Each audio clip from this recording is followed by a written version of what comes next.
नमस्कार साथियों। आ चुका आपका होस्ट एंड दोस्त पवन लेकर के ताज़ा तरीन टॉपिक आपके अपने YouTube channel educational centre Jharkhand पे। ये हमारा यूट्यूब चैनल है एजुकेशनल सेंटर झारखंड। जो भी साथी अभी क्लास कर रहे होंगे वो कृपया वीडियो को लाइक कर देंगे, अपने साथियों में शेयर कर देंगे ताकि सभी लोग जुड़ जाएं हमसे और पढ़ना स्टार्ट करें साथ में। और जो भी हमारे चैनल पर नए होंगे वो कृपया करके सब्सक्राइब कर लेंगे ताकि सभी लोगों को देखने में यानी जब भी वीडियो मेरा आए तो फिर आपके पास नोटिफिकेशन पहुंच जाए। ठीक है, चलिए साथियों, तो आज का क्लास हम लोग स्टार्ट करते हैं। उससे पहले हम लोग देख लेते हैं, थोड़ा सा पीछे वाला क्लास रिवाइंड कर लेते हैं ना। हमने पिछले क्लास में पढ़ा था भारत में असमानताएं किस तरह से है। भारत में विभिन्न अनेक तरह से असमानताएं हैं। जैसे मैंने एक और बताया था आप लोगों को, ये चीज आप लोग देखिएगा यहाँ पे कि ये शादी वाला भी मैंने बताया था कि शादी विवाह के लिए जो मैगजीन में डाला हुआ रहता है। जैसे देखिए यहाँ लिखा हुआ है कुर्मी 27 साल, ये 27 5.6 इंच मैकेनिकल इंजीनियर हेतु शिक्षित स्वजातीय वधु चाहिए। यानी ये सब जो है साथियों इस तरह का प्रचार दिया हुआ है। सब ये सब प्रचार है, ये सब जो है ना सो क्या है, एक प्रचार है। जातिगत जो है सो किस तरह से समानताएं है वो देखा जाता है। इससे देखने में शहर में भी ये चीज देखने को मिलता है, खास करके ज्यादातर शहर में। देहात में तो क्या होता है, यानी गांव में क्या होता है कि वर वधु के घर जो है सो माता पिता जो है सो वर के माता पिता या फिर लड़का के माँ बाप जो है सो देखने जाएगा। उधर से जो है सो लड़की के माँ बाप आएंगे ना, इस तरह से ये चीज होता है। तो वहां पे ऐड डालने का कोई जरूरी नहीं है, एडवर्टाइजमेंट डालने का न्यूज़पेपर में कोई जरूरत नहीं है, वहां पे घर जा करके देख लेते हैं। लेकिन यहाँ पे है कि पहले प्रचार डाला जाता है कि ये शादी के लिए ये लड़का चाहिए, इस तरह का लड़की चाहिए ना। चलिए, तो खैर कोई बात नहीं। ये क्या था, समाचार पत्र में वैवाहिक विज्ञापन दिया हुआ है अपना। सब लोग असमानताएं किस तरह से वो चीज हमने बताया। आज हम लोग पढ़ेंगे साथियों, आज हम लोग पढ़ेंगे क्या, मानवीय गरिमा का मूल्य। इसको पढ़ने से पहले हम लोग क्या करते हैं, एक मोटिवेशन से स्टार्ट करते हैं। क्या है आज का मोटिवेशन? आज का मोटिवेशन है साथी, well done is better than well said. यानी कथनी से बेहतर क्या है, करनी। आप कितने अच्छे बोलते हैं उससे कोई फर्क नहीं पड़ता, आप कितने अच्छे कोई भी चीज को करते हैं इससे फर्क पड़ता है। यानी आप जो है जितने अच्छे बोल लेते हैं, काश उतने अच्छे कर लेते तो कितना बेहतर होता ना। बेंजामिन फ्रैंकलिन ने यही चीज बात बोली है साथियों। एकदम छोटा सा वर्ड में कितना बड़े बात बोल दिए ये, कि सिर्फ कमिटमेंट करना नहीं, उसे करके दिखाना ही एक बड़ी बात है। जैसे मान लेते हैं आपने कमिटमेंट किया अपने आप से, आज आपने कमिटमेंट किया कि मुझे 6 घंटा पढ़ने हैं। आपने 6 घंटा पढ़ने का कमिटमेंट किया तो 6 घंटा पढ़िए। 10 घंटा सोने का आज आपने कमिटमेंट किया कि 10 घंटा में सोना है, किसी भी हाल में हमको सोना है बस, ठीक है 10 घंटा सो लीजिए आप।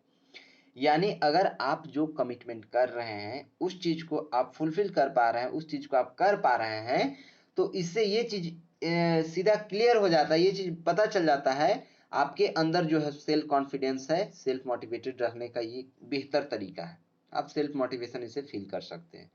यानी कि आप जो है सो हमेशा ऊर्जान्वित रहिएगा। क्यों? क्योंकि आपने जो कमिटमेंट किया, आपने अपने आप से जो बोला कि मैं ये करूंगा, तो वो आपने किया। तो आप जो है सो आपके अंदर एक उत्साह आएगा, उत्साह अंदर से निकलेगा कि हाँ भाई हमने जो बोला वो हमने करके दिखाया, यानी मैं कर सकता हूं। ठीक है, तो well done is better than well said, यानी कथनी से बेहतर क्या है, करनी। आप जो कहते हैं उससे बेहतर अच्छा बोलना। अच्छा तो हर एक लोग बोल लेता है हम ये कर लेंगे, वो कर लेंगे, वो कर देंगे, लेकिन वो कर पाओगे कि नहीं, वो करके तो दिखाओ ना। इस तरह से एक अपने आप में चैलेंजिंग पर्सन के रूप में आप ले सकते हैं इस चीज, इस वर्ड को, कि जो मैं कहूंगा वो मैं करूंगा। चलिए साथियों, तो आज का क्लास स्टार्ट करते हैं। ये है हमारा आज का मोटिवेशन।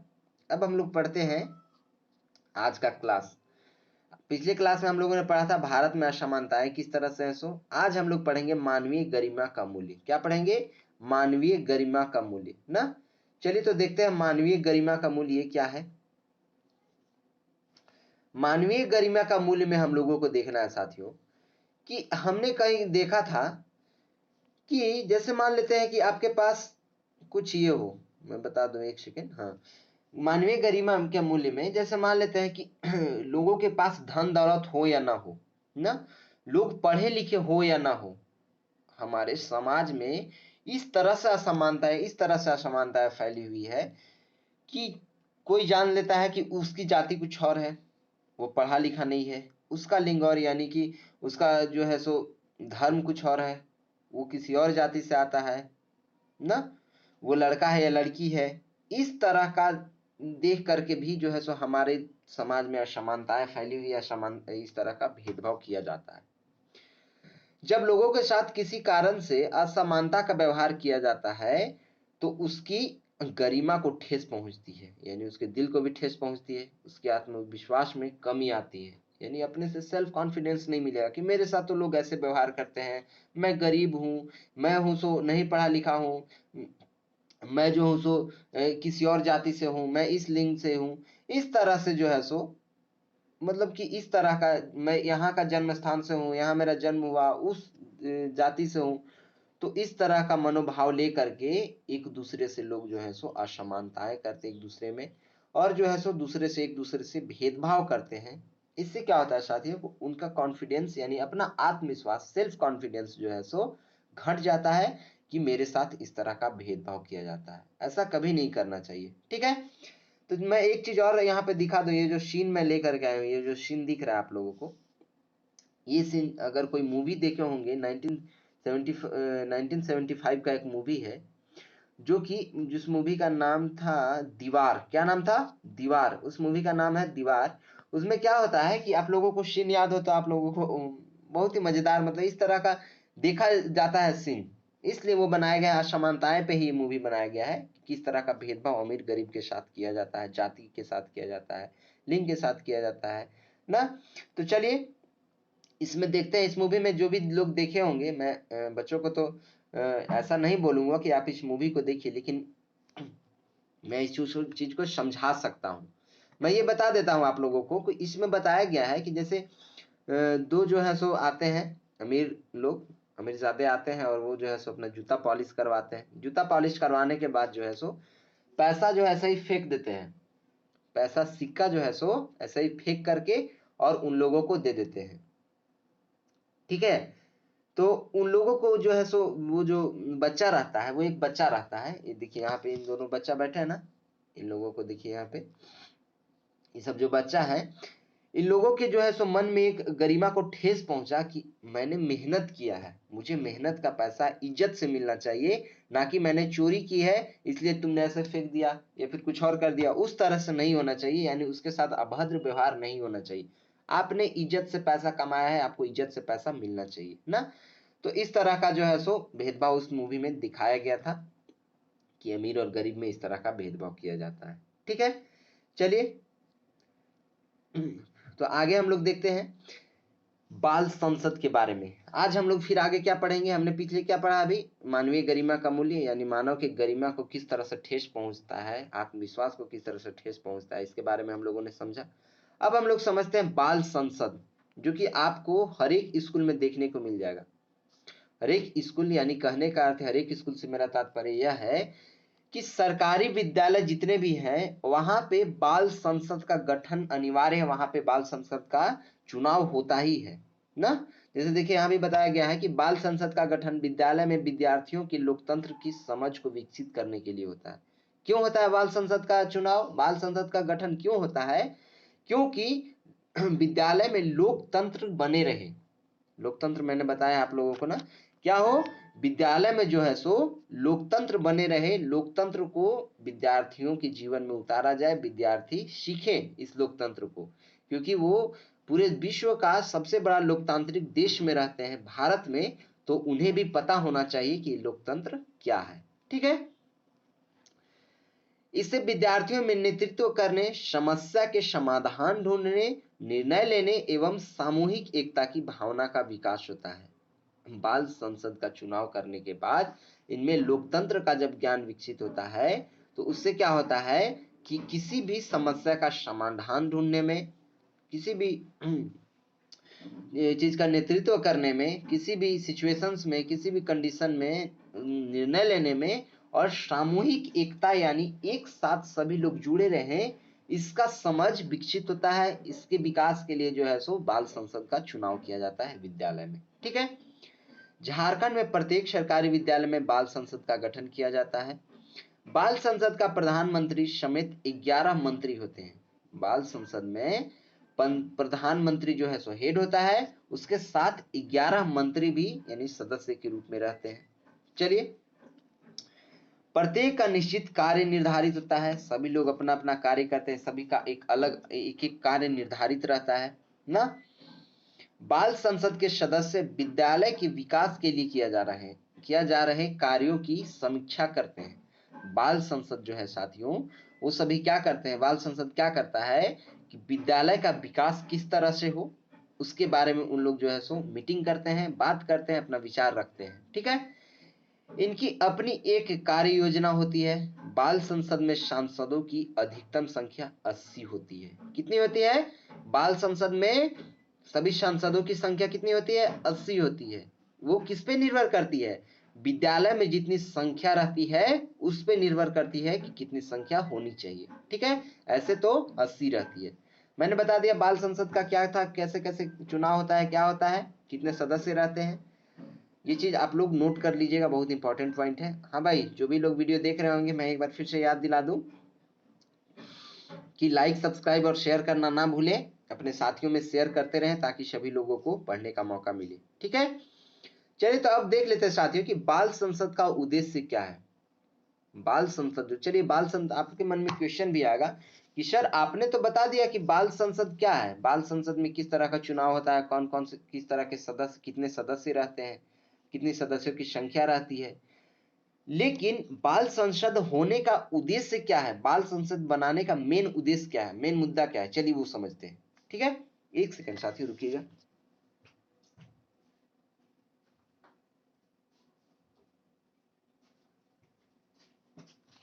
तो हम लोग क्या जानेंगे कि बाल संसद होने का उद्देश्य क्या है ना। चलिए, पहला उद्देश्य है विद्यालय विकास हेतु नवी योजनाएं को बनाना, पारित करना। विद्यालय में जो है साथियों योजना बनाने का कार्य जो है सो बाल संसद का ही होता है। बाल संसद जो है सो नया नया योजना लाते रहते हैं, सभी लोग अपने आप में विचार करके, मीटिंग करके समझते हैं कि विकास के लिए, विद्यालय का विकास करने के लिए जो है सो ये योजना आना चाहिए, वो ये योजना आना चाहिए। जैसे कोई भी कुछ बात हुआ तो सभी लोग बैठ के मीटिंग किए, उसके लिए एक नई योजना बनाए ना। दूसरा काम क्या है, उद्देश्य क्या है कि विद्यालय के शिक्षण कार्य को बेहतर संचालन में सहयोग करना। बाल संसद का यह भी उद्देश्य है कि विद्यालय का कार्य बेहतर हो, उसमें उनका सहयोग करना, सभी शिक्षकगण के साथ या फिर जो भी कर्मचारी वहां पे रहते हैं उन सभी लोगों के साथ मिल करके उसका काम में बेहतर लाया जा सके, उसके लिए उन सभी लोगों का सहयोग करना। विद्यालय के बच्चों की तीसरा उद्देश्य है विद्यालय के बच्चों को प्रकृति एवं पर्यावरण के प्रति संवेदनशील बनाना। हमारा पर्यावरण जो है यानी पेड़, फूल, पौधे, ये सारा चीज लगाना, सभी लोगों को बताना, प्रकृति का ख्याल रखना, किस तरह से जो है सो सभी का रक्षा करना है, इसके बारे में सभी को बताना, बच्चों को बताना ना। ये जो है सो बाल संसद का उद्देश्य है। चौथा उद्देश्य है कक्षा में सीखने का माहौल विकसित करना। कक्षा में जो है सो यानी क्लासरूम में जो है सो बाल संसद उन सभी का काम ये होता है, यानी बाल संसद के इंग्लिश में हम लोग मॉनिटर भी कर सकते हैं, मॉनिटर जो कि मॉनिटरिंग करता है पूरे विद्यालय का, ये भी कर सकते हैं ना।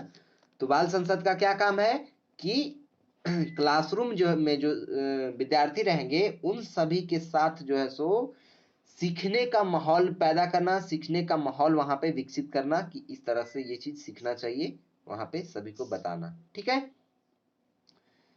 पांचवा क्या है उद्देश्य, बच्चों के संपूर्ण व्यक्तित्व का विकास करना। छठा उद्देश्य है विद्यालय को समुदाय से जोड़ना, सभी समुदाय से जुड़े रहने के लिए विद्यालय को ये जो है सो बाल संसद बताते हैं, सहयोग करते हैं उसमें। सातवां काम क्या है, सातवां उद्देश्य है विद्यालय प्रबंधन से जुड़े विषयों की पहचान व उत्तर पर ठोस निर्णय लेना। विद्यालय से जो भी जुड़े हुए विषय है या जो भी कुछ मामला है उसका पहचान करना और उस पे जो है सो एक अच्छा निर्णय लेना, ठोस निर्णय लेना, ये बाल संसद का उद्देश्य है। आठवां उद्देश्य क्या है, विद्यालय को आकर्षक बनाना, यानी विद्यालय को अच्छे से सजा करके अच्छे रंग ढंग में बनाए रखना। ये नहीं कि कलर से ही सिर्फ सजाया रहना, वहाँ का माहौल से भी सजाया जा सकता है किसी विद्यालय को भी। ये सारा चीज जो है सो बाल संसद का उद्देश्य रहता है। ठीक है। बच्चों की उपस्थिति नियमित कराना, बच्चों की जो उपस्थिति है साथियों वो बाल संसद का काम होता है कि नियमित हो ना, बच्चे रेगुलर जो है सो विद्यालय आए ना, ये काम भी बाल संसद का ही होता है। ठीक है। इसके बाद आगे देखेंगे 10वां जो है सो उद्देश्य क्या है, शिक्षण समितियों का रख रखाव व नियमित उपयोग, ये बाल संसद का ही उद्देश्य है। वही सारा चीज बताएगा क्या कैसे करना है। 11वां जो है सो उद्देश्य क्या है, विद्यालय की समय सारणी के अनुसार विद्यालय में पठन पाठन हो, यानी पढ़ाई लिखाई हो समय के साथ, यानी एकदम समय पे एट ए टाइम सारा चीज हो। जैसे समय से विद्यालय खुले, समय से जो है सो अपना रूटीन बाई रूटीन है सो सारा क्लास चले, इस सभी का जो है ध्यान विद्यालय का बाल संसद को रखना होता है। 12वां उद्देश्य है विद्यालय को स्वच्छ रहना, यानी साफ सफाई रखवाना, साफ सफाई बनाए रखना, एकदम स्वच्छ बनाए रखना, स्वच्छता बनाए रखना, स्वच्छता अभियान चलाना, ये सारा काम जो है सो बाल संसद को है। ठीक है। यानी एक प्रधानमंत्री का ये सारा काम है। इस तरह से जो है सो बाल संसद का उद्देश्य था, क्या क्या उद्देश्य था वो मैंने आप लोगों को बताया। बाल संसद का चुनाव किस तरह से होता है ये सारा चीज मैंने बताया। बाल संसद में कितने सदस्य होते हैं ये भी मैंने आप लोगों को बताया। तो चलिए साथियों आज हमने ये चीज सीख लिया। थोड़ा सा आगे भी हम लोग देख लेते हैं, कल हम लोग यहाँ से पढ़ेंगे लेकिन आज यहाँ तक देख लेते हैं ना। कल हम लोग यहाँ से पढ़ेंगे यानी अन्य लोकतंत्रों में समानता के मुद्दे किस तरह से हैं, और कल इसको पढ़ने के साथ साथ चैप्टर भी हमारा खत्म हो जाएगा कल। ठीक है। आज मैं यहाँ तक आप लोगों को बता देता हूँ। देखिए इसमें मैं ये बता दूं कि संविधान, भारतीय संविधान के अनुच्छेद 15 में समानता के प्रावधान दिए गए हैं, जो कि मैंने अभी आप लोगों को पिछले कुछ देर पहले पढ़ाया था। आज समानता उसके कुछ दिन पहले यानी पिछले क्लास में मैंने बताया था आप लोगों को कि भारतीय संविधान के अनुच्छेद 15 में समानता के प्रावधान दिए गए हैं। वो कौन कौन से हैं वो चीज मैं आप लोगों को यहाँ पे डील करवा देता हूँ, समझा देता हूँ। पहला क्या है, प्रावधान पारित हुआ है तो राज्य किसी नागरिक के विरुद्ध केवल धर्म, मूल वंश, जाति, लिंग, जन्म स्थान या इनमें से किसी के आधार पर कोई विभेद नहीं करेगा। ध्यान से सुनिएगा, नोट करते चलिएगा, पेन पेपर हाथ में, पॉलिटी बुक साथ में लेकर के बैठ के नोट करते चलिएगा। इंपॉर्टेंट पॉइंट है जो भी प्रावधान अनुच्छेद 15 में बताया गया है, किसके लिए, समानता के लिए ना। समानता के लिए पहला प्रावधान क्या है साथियों कि राज्य जो है सो किसी नागरिक के विरुद्ध केवल धर्म, मूल वंश, जाति, लिंग, जन्म स्थान या इनमें से किसी आधार पर कोई विभेद यानी कोई भी मतभेद नहीं करेगा। कोई भी विभेद नहीं करेगा यानी कभी भी इसमें कोई भी छेड़छाड़ नहीं करेगा। ठीक है। दूसरा प्रावधान क्या है, दूसरा प्रावधान ये है कोई नागरिक केवल धर्म, मूल वंश, जाति, लिंग, जन्म स्थान या इनमें से किसी एक के आधार पर, उसका दूसरा प्रावधान का खंड क क्या बोलता है, इसके आधार पर दुकानों, सार्वजनिक भोजनालय, होटलों और सार्वजनिक मनोरंजन के स्थान में प्रवेश, ये जो है सो दूसरा प्रावधान है। ऐसा प्रवेश करना है, ये जो है सो नियम है। ये नहीं कि इसको हटा दिया जाएगा। जैसे कभी भी आप दुकान में कहीं जाए तो आपको वो भगा नहीं सकता इस तरह से। सार्वजनिक भोजनालय में आप जाए तो वहां से भी आपको हटाया नहीं जा सकता है। होटलों में जाए तो वहां से जाने का आपको जो है सो पूरा अधिकार है।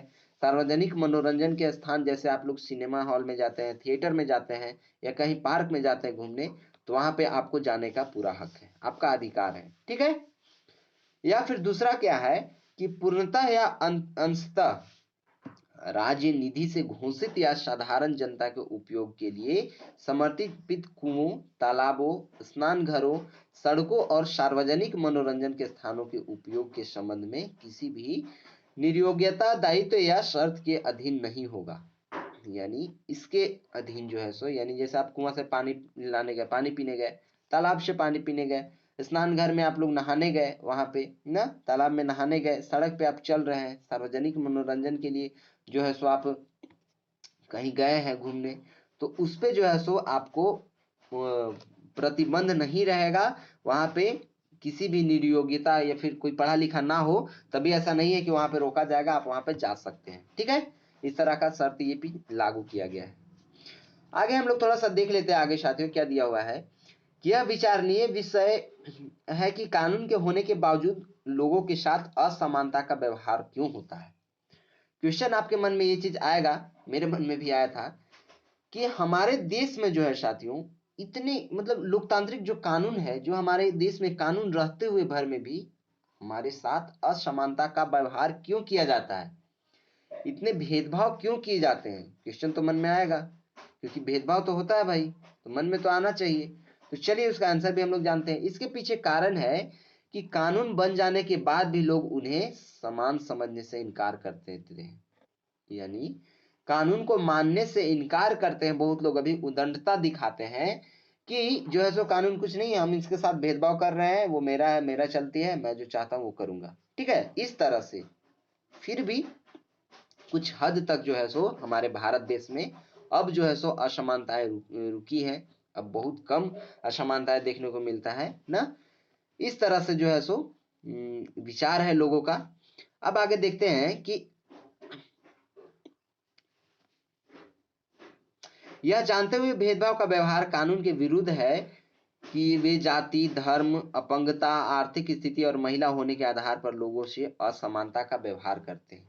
यह जानते हुए भी कि कानूनी रूप से जो है सो भेदभाव बैन है, विरुद्ध, इसके विरुद्ध है, वो बंद कर दिया गया है कि आप किसी के साथ भेदभाव नहीं कर सकते हैं जाति के नाम पे, धर्म के नाम पे। कोई अगर अपंग है यानी कि पैरालाइज किसी का बॉडी है तो उसके नाम पे, या फिर किसी महिला पे, जो उसके आधार पर जो है सो आप असमानता नहीं दिखा सकते हैं, उसके साथ भेदभाव नहीं कर सकते हैं। ये जो है सो कानूनी अपराध है, लेकिन फिर भी लोग को क्या कहना, फिर भी लोग जो है सो ये अपराध करते जा रहे हैं। ठीक है, इसका मुख्य कारण यह है कि सामूहिक जनता के दृष्टिकोण में बहुत धीरे धीरे और क्रमिक रूप में परिवर्तन आता है। इसका मुख्य कारण यही है कि इसमें चेंजेस लाने के लिए बहुत लोग सोचते हैं, लेकिन ये चेंज हो नहीं पाता है, यानी इसमें बदलाव नहीं आ पा रहा है। बहुत ही धीरे धीरे जनता के दृष्टिकोण से ये जो है सो बहुत धीरे धीरे वर्तमान काल में कम हो रहा है, बहुत धीरे धीरे।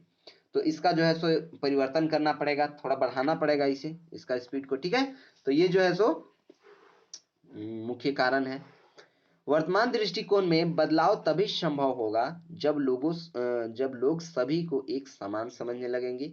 इसके लिए उनको विश्वास करना होगा कि हर व्यक्ति सम्मानजनक व्यवहार का अधिकारी है। प्रजातांत्रिक समाज में समानता स्थापित करना एक सतत प्रक्रिया है जिसमें व्यक्तियों और विभिन्न समाजों की सक्रिय सहयोग देना है। कहने का अर्थ यह है साथियों कि हमारे समाज में जो है सो अभी जिस दृष्टिकोण से अगर देखा जाए, अपने नजरिए से देखा जाए, तो इसको समझने के लिए, इसको बदलने के लिए जो है सो एक दूसरे में सम्मानजनक का व्यवहार लाना पड़ेगा। जैसे हम आपसे बात कर रहे हैं तो आपसे किस तरह का, हमें मैनर से बात करने का, कितने इज्जत दे रहे हैं आपको, उस तरह का व्यवहार जो है सो एक दूसरे में लाना पड़ेगा। और उसका वो अधिकार भी है, आप किसी के साथ अभद्र व्यवहार करके बात नहीं कर सकते, ये कानूनी जुर्म है। लेकिन फिर भी अगर इसको बदलना है तो उसमें जो है सो इस तरह का सम्मानजनक बातें करनी होगी, सम्मानजनक व्यवहार लाना पड़ेगा। प्रजातांत्रिक समाज में इस समानता को स्थापित करना होगा। और ये जो है सो एक सतत प्रयास है, यानी सभी लोग इसका प्रयास कर रहे हैं ना, कि ये जो है सो बदलाव जरूर इसका है, यानी समानता के समान नजर से सभी को देखा जाए। ठीक है, तो चलिए साथियों, यहां तक हम लोगों ने आज क्लियर कर लिया, पढ़ लिया अच्छे से। कल हम लोग पढ़ेंगे अन्य लोकतंत्र में जो है, यानी अन्य देशों में जो है सो किस तरह का समानता पे किस तरह के मुद्दे उठते हैं, किस तरह के मुद्दे हैं, ये सारा चीज कल हम लोग जानेंगे। आज हम लोग यहीं तक पढ़ेंगे, फिर मिलते हैं कल नेक्स्ट क्लास में। तब तक के लिए एक चीज भूलना नहीं है, क्या, मेरा यूट्यूब चैनल है एजुकेशनल सेंटर झारखंड, उसको सब्सक्राइब कर देना है, लाइक कर लेना है, अपने साथियों में शेयर कर लेना है। और ये जो है सो जितना भी कंटेंट मैंने अभी आप लोगों को बताया, ये सभी मेरा Telegram channel Pawan Singh sir के नाम से है, सर्च कर लीजिएगा, वहां पे आपको पीडीएफ के फॉर्म में मिल जाएगा। ठीक है, चलिए साथियों, तब तक के लिए बड़ों को सम्मान, छोटों को प्यार और अपना व्यक्तित्व इस प्रकार विकसित करना है कि महिलाएं आप लोग के साथ सुरक्षित महसूस करें। मिलते हैं फिर नेक्स्ट क्लास में, तब तक के लिए बाय बाय, टेक केयर, जय हिंद।